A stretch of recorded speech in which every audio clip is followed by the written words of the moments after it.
చంద్రబాబు మీద ఉన్న కొన్ని ముద్రలు పోయినాయి, కొన్ని కొత్త ముద్రలు వచ్చినాయి. ప్రధానంగా ఇదివరకు కరువుకి బ్రాండ్ అంబాసిడర్ అంటే ఆయన తీవ్రంగా విమర్శించేవాళ్ళు రాజశేఖర రెడ్డి నుంచి వీళ్ళందరూ కూడా. ఆయన వస్తే ఆ ఏడాది కరువు విపరీతంగా తాండవిస్తుంది.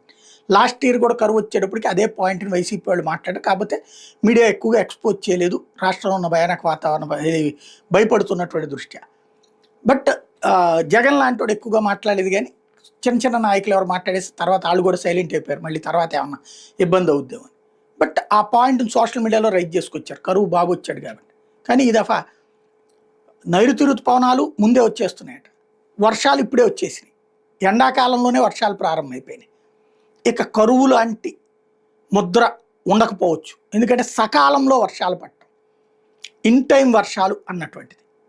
ఇవాళ వరకు అయితే ఇది అకాల వర్షమే, కాబట్టి నైరుతి ఋతుపవనాలు ముందుకు వస్తే సకాలంలో వర్షాలు పడ్డట్టు. కరువు